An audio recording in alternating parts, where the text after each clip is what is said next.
Assalamualaikum warahmatullahi wabarakatuh. Salam sejahtera dan selamat malam. Syukur Alhamdulillah saya doakan tuan-tuan semua sihat. Allahumma salli ala Sayyidina Muhammad wa ala ali Sayyidina Muhammad. Subhanallah walhamdulillah wa la ilaha illallah Allahu akbar. Terutama kita taklah pukul 5 petang dan 9 malam. Kerana terasa berbalik Aceh tu pergi ke utara tanah air. Berpuasa tak ada bangun langsung hari ni. Jadi saya tidur satu hari. Dan kita pantau semua perkembangan mengenai rundingan fasa 2. Syukur Alhamdulillah hari ini. Kerana mayat terakhir tentera Israel telah ditemui petang tadi. Dengan itu, Israel mendapat lengkap ke semua tahanan yang mereka tuntut dan fasa kedua telah diisytiharkan bermula. Jadi mana ni akan ramai lah orang bincang. Saya tengok di media sosial orang bincang kenapa banyak negara Islam sertai board of peace. Ada kekeliruan tentang Trump jadi kuasa, ada kekeliruan negara-negara yang masuk akan jadi anggota Abraham Accord. Melilau kata dah, saya tengok semalam saya masuk dalam satu live, siapa dah? Seorang doktor bercakap tentang ini adalah perangkap kepada negara-negara Islam. Jadi saya rasa rumit untuk tuan-tuan faham kalau kita memberi pandangan dengan tidak melihat keadaan di lapangan. Jadi yang mana ni saya explain dekat tuan-tuan dulu pasal kita akan test explanation hari ni, malam ni. Esok pukul 5 saya test lagi explanation. Pukul 8, 9 malam lah tu kita akan rakam serentak dengan FB untuk pindah di YouTube bagi membolehkan saya lancar dan fasih dalam menjelaskan. Satu adalah kedudukan Board of Peace, satu adalah Board of Governance, fasa 2. Kenapa resolusi 2803 tidak dilaksanakan lebih dulu tetapi digunakan dulu perjanjian 20 perkara. Bahagian-bahagian yang menimbulkan kata kita akan menanggung Abraham Accord.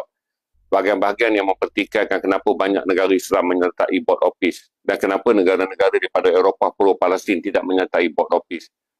Kenapa sebahagian orang menganggap Board of Peace ini adalah wayang dan sandiwara Trump. Dan bagaimana kita nak melihat pula antara nak melihat Trump ke dalam isu ini ataupun melihat di lapangan bagaimana Gaza akan melalui proses fasa 2 perjanjian 20 perkara yang mana manfaat dan juga perkembangannya. Walaupun perlahan, di mana kita masih lagi berharap resolusi ini melaksanakan penuh apa yang disebut sebagai resolusi 2803, tapi kenapa dia tak boleh dilaksanakan penuh sekarang? Fasa keterlewatan, risiko ambil perjanjian ini dan juga kepotensi ambil perjanjian ini. Supaya tuan-tuan boleh faham bahawa tak semua perkara kita boleh ambil ke atas persepsi. Ada perkara kita kena rujuk di lapangan apa terjadi. Semalam saya masuk satu live dan saya dengar diam je lah. Tapi ada setengah satu komen kata Jari dah inform penuh. Tapi saya tak ada video dia kerana kita tak rakamkan formal. Jadi kita tak rakamkan formal sebab apa? Kita tunggu perkembangan penuh untuk membolehkan kita berbincang tentang Board of Peace ni secara jelas. Satu adalah sama ada kita nak melihat persepsi Trump dan Board of Peace ataupun kita nak melihat fakta-fakta di lapangan yang lebih rumit tetapi memerlukan penelitian maklumat yang banyak untuk kita baca. Menjadikan kita faham. Saya menyokong kedua-dua belah pihak. Berarti mereka yang menentang pun saya anggap mereka menjalankan tugas mereka sebagai civil society. Dan kumpulan yang menyokong pelaksanaan ini seperti saya juga menjalankan tugas civil society, iaitu mengambil bahagian yang menguntungkan Palestin Gaza.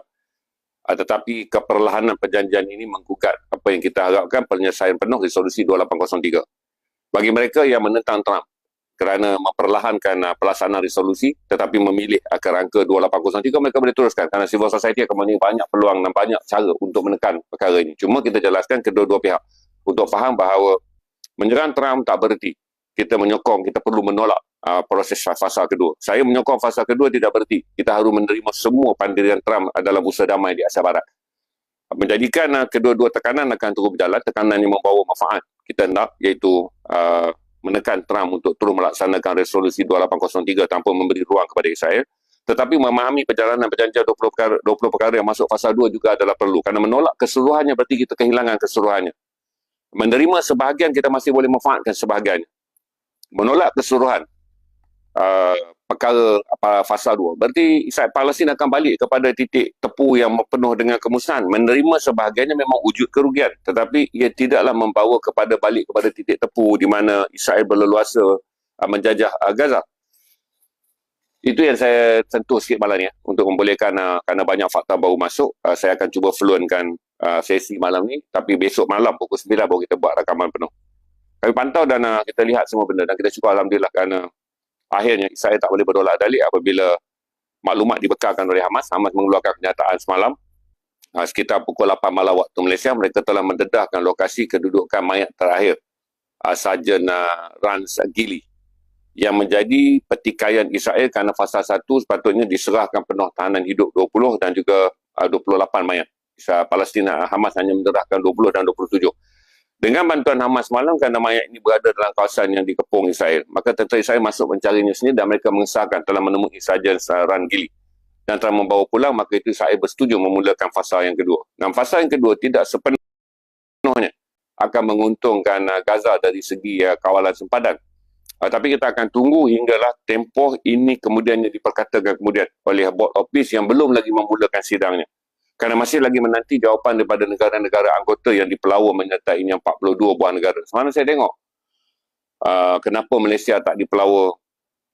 Banyak orang bercakap tentang Malaysia tak dipelawa tapi tak merujuk kepada negara-negara yang dijemput menganggotai Board of Peace adalah 42 negara yang sama yang bersidang di Sharm el-Sheikh, Mesir dalam perjanjian 16 hari bulan Oktober 2025 yang membawa kepada satu resolusi di mana United Kingdom dan juga dan Perancis diminta menyediakan draft yang membawa kepada 17 November 2025 Amerika menyediakan resolusi. Jadi banyak orang bertikai kata Malaysia tak masuk, kenapa Malaysia tak sertai? Kerana penyertaannya masih lagi kekal kepada negara-negara daripada awal menyatakan sokongan. Malaysia memainkan keputusan yang betul kerana kita tidak menyokong.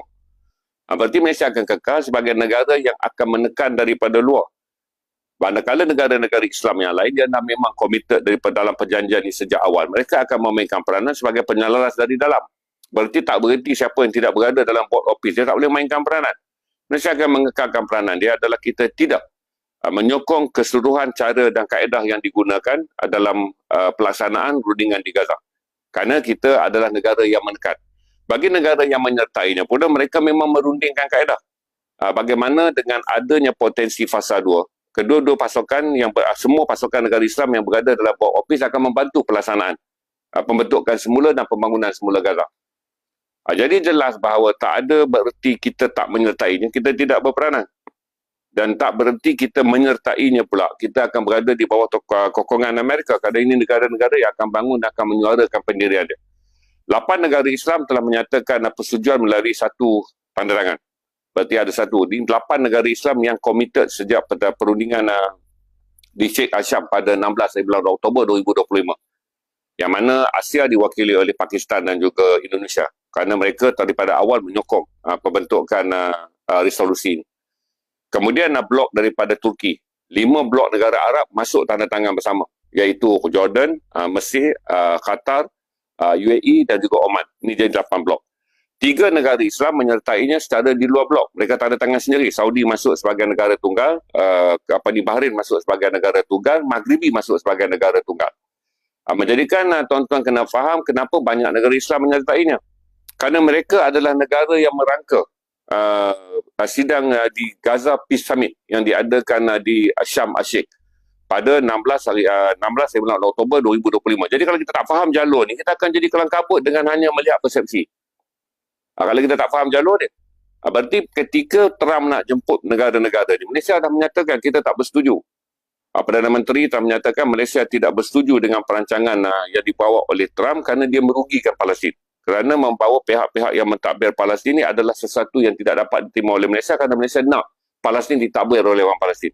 Kita menentang. Oleh kerana daripada awal kita menentang, maka kita tak dijemput dalam sidang Gaza Summit of Peace yang diadakan pada 16 Oktober di Sheikh Hasham, Mesir 2025. Kena faham ni dulu. Cuma sampai saja di Sheikh Hasham, barulah satu persetujuan diterima bahawa Palestin akan ditadbir oleh orang Palestin. Barulah terbentuknya apa yang dipanggil Board of Governance, di mana Ali Muhammad Syahad, Ali Rahman Muhammad Syahad nama penuh dia, tapi sekarang dipakai nama Ali Syahad dia. Dilantik sebagai orang awam, dilantik sebagai ketua Board of Governance bersama dengan 14 lagi yang dilantik dalam kabinet dia. Saya baca nama-nama kabinet dia. Berarti tuan-tuan kena faham. Ni. Dia orang duk kata Gaza akan ditadbir oleh Trump. Ramai orang tak faham tentang kedudukan Board of Peace adalah pembuat polisi. yang akan mentadbir Gaza, ini ketua dia yang mempunyai kedudukan seperti kita kata Perdana Menteri Gaza. Tapi oleh kerana dia bukan lantikan dalam pilihan raya, maka dia akan diberi gelaran sebagai pengurusi Board of Governors. Di bawah ni ada Menteri Kabinet dia. Ini Menteri Kabinet dia. Jadi faham kata jangan keliru antara kedudukan Board of Peace. Board of Peace negara-negara yang menyertai program pembangunan Gaza dari segi polisi. Pentadbirannya telah pun diumumkan. 15 bulan Januari pun telah diumumkan bahawa Ali Shahad akan mengetuai proses pembangunan semula Gaza dan dia telah umumkan kabinet dia. Daripada kabinet dia yang ada ni, 10 orang berada di dalam Gaza. 4 ni saja masih lagi berada di Mesir. Mereka sedang mendapatkan visa untuk kembali ke Gaza dan memulakan tugas sebagai pentadbir. Jadi fasa 2 telah pun berlangsung, di mana dalam salah satu daripada kelebihan fasa 2 adalah sempadan imigresen akan dibuka. Dalam fasa 1, mana-mana orang Gaza kalau nak meninggalkan pintu Rafah, dia anggap keluar daripada Gaza tapi tak boleh balik. Tapi dalam fasa 2 ni nanti dibenarkan. Keluar untuk mendapatkan rawatan, keluar untuk tujuan diplomatik, keluar masuk untuk tujuan pembangunan semula Gaza. Jadi jelas bahawa kalau tuan-tuan tak faham daripada, sebab tu di Malaysia ni masalah, orang tak nak tengok runut perjalanan satu peristiwa. Dia ambil paling mudah, tengok persepsi. Oleh kerana Trump mengetuainya, kita kata ini adalah jajahan ke atas Palestin. Tidak, mereka adalah yang membuat polisi. Berarti rundingan-rundingan yang berkait dengan perubahan polisi. Bila polisi itu dipindah, yang melaksanakan orang Palestin.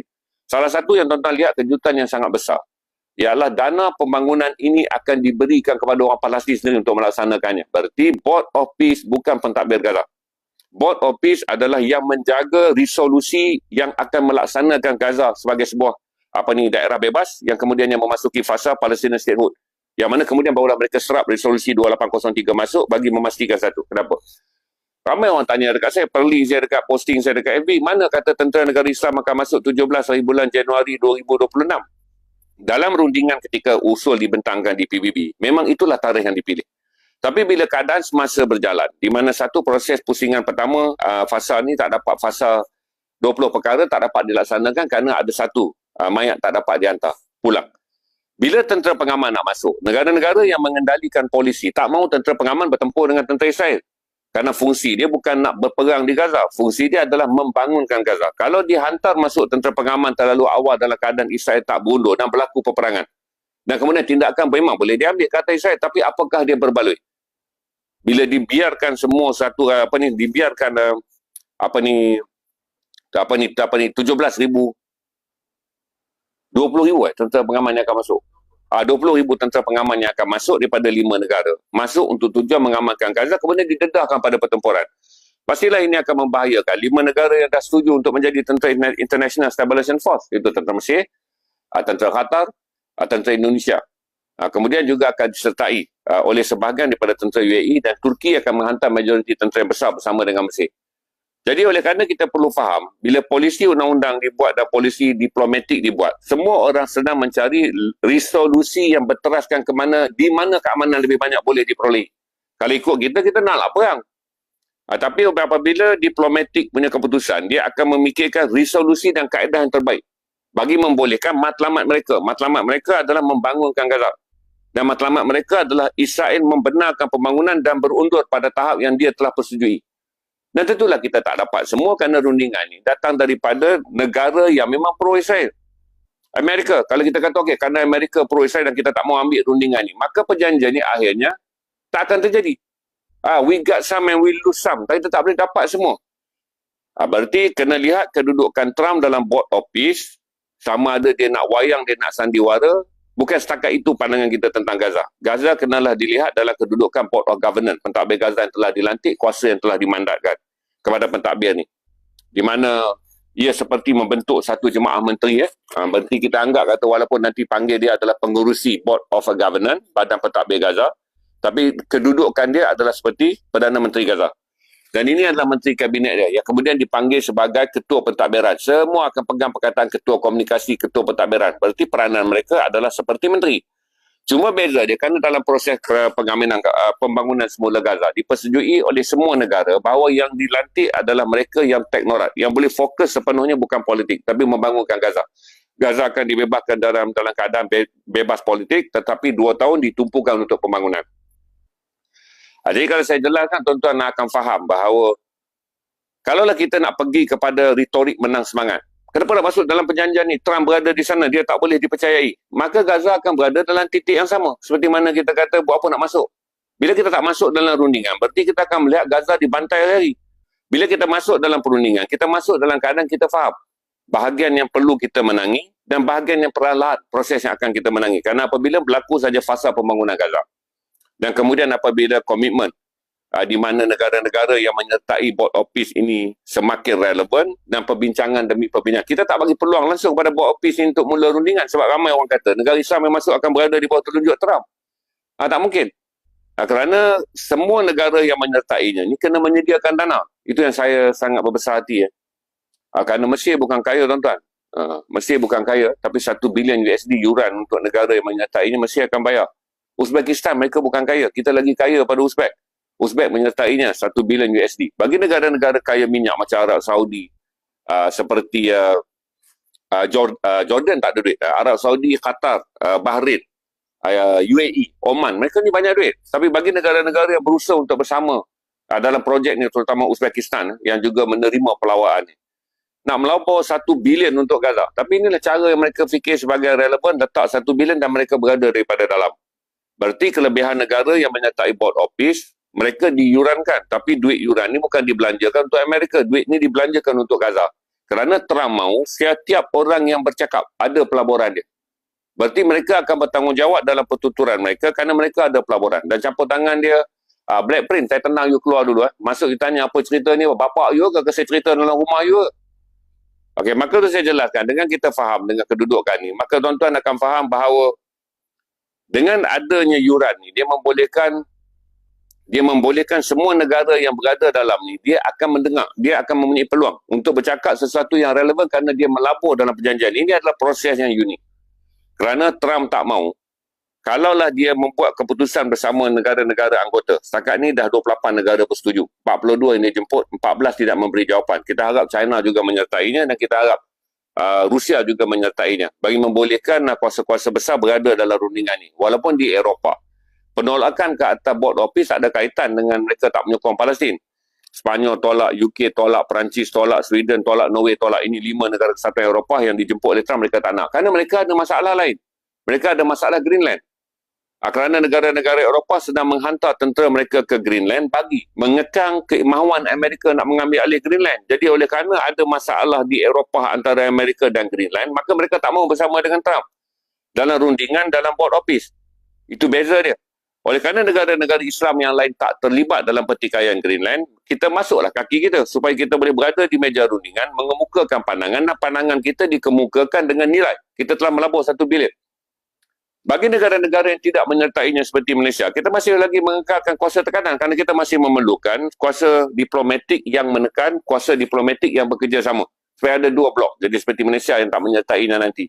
Dan kemudian negara-negara vokal yang lain, Algeria tidak menyertainya. Kerana Morocco saja yang menyertainya. Kemudian Iran tidak menyertainya. Kita boleh menggunakan negara-negara yang berada di luar daripada platform ini untuk membuat tekanan. Manakala negara-negara yang berada dalam platform membuat kerja. Berarti tak ada siapa yang rugi kerana berasa dia berada di luar. Dan tak ada siapa yang menjadi mangsa yang akan terlibat dengan Abraham Accord. Kerana board of peace tidak ditubuhkan dengan penilaian Abraham Accord. Satu lagi tak baca. Board of peace ni tak terbabit dengan perjanjian Abraham Accord. Kerana Abraham Accord ada satu hal yang lain pula. Jadi semalam saya dengarlah satu doktor masuk dalam live. Doktor apa nama dia bercerita akan diseret ke Abraham Accord. Sebab kita bercakap berdasarkan pada prasangka dan juga apa yang dipanggil sebagai persepsi. Berada dengan Trump, berunding. Sedangkan dia tak faham dalam ini kenapa Israel dibawa masuk. Kerana Trump mahu mengelakkan ketegangan yang tidak perlu di mana Israel tak nak, kalau dia tak masuk, Israel akan merasa dia disisihkan, bawa dia masuk. Dan dia akan menghadap semua negara-negara yang menyokong dia setakat ini berada dalam tu hanyalah Azerbaijan, negara Islam yang ada hubungan minyak dengan dia. Hungary adalah negara yang menerima pelaburan teknologi di Eropah daripada ini. Ia ada 2 je negara yang pro dia. Yang lain adalah negara-negara yang pro Palestin yang berada di situ kerana pernyataan ini turut disertai oleh Mexico. Walaupun Trump tak menjemput Brazil kerana dia nak mengimbangi suara-suara anti Israel yang sangat besar, tapi bagaimanapun dia memahami. Berarti Afrika Selatan, Brazil, Chile, Malaysia, negara-negara yang tak menyertai masih lagi memainkan peranan untuk menekan daripada luar dan menjalankan tanggungjawab diplomatik secara di luar board office. Manakala negara yang berada dalam board office akan memainkan peranan untuk melaksanakan apa yang terbaik untuk Gaza berdasarkan apa yang telah dirancang dan telah pun disenaraikan oleh board office. Jadi bila kita faham, kita tahu bahawa bukan masuk ini bererti anda menyertai Abraham Accord.